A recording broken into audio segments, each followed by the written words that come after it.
Hello everyone and welcome back to another Path of XO2 market analysis video.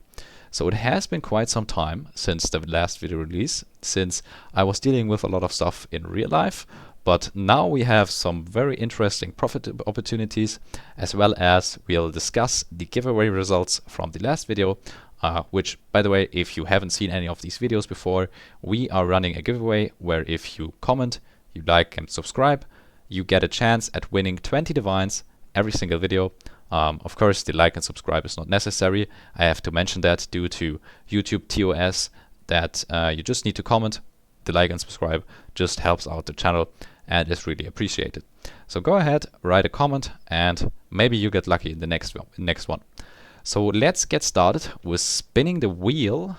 So to get the giveaway results for the last video, and we'll see who won.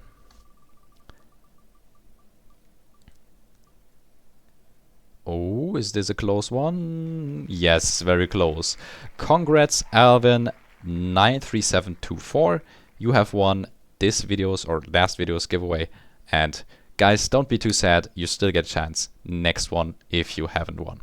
So let's get started with the market analysis. If we pull up the known document, this one right here, and we look at some analysis. By the way, if you haven't seen this before, this is also available in the video description. It is basically a lot of data manually gathered and then analyzed, and from here we always derive if the currencies are going to rise in value or they're going to fall in value.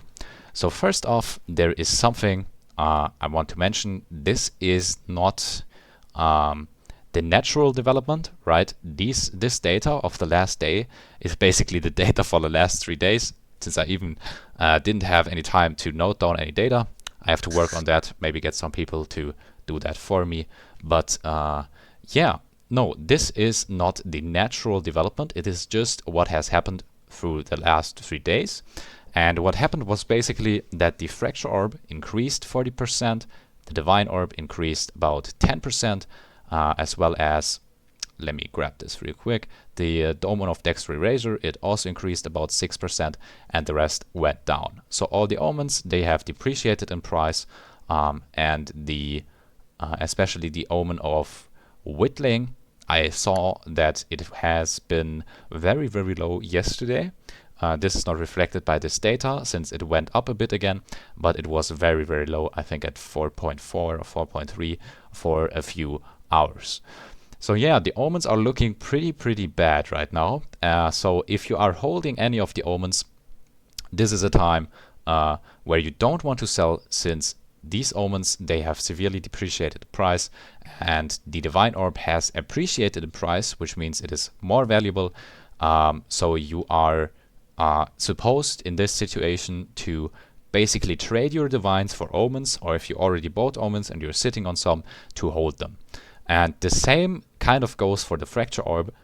Anything that is up right now, like the dexter erasure omen, as well as the divine orb, as well as the fracture orb, you need to really sell those three, especially the fracture orb, since this is a one-time opportunity where there is so much inflation.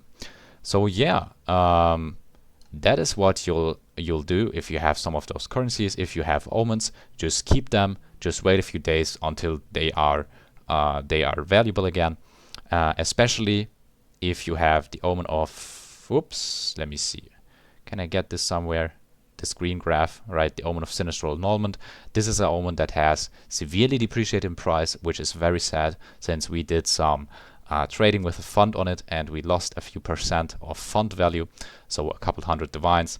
Of course, no biggie, we'll easily make that difference in the next couple of days up again, but it is kind of sad since we are now missing this time to invest into one of these omens, especially the omen of sinistral annulment, since it's so low right now.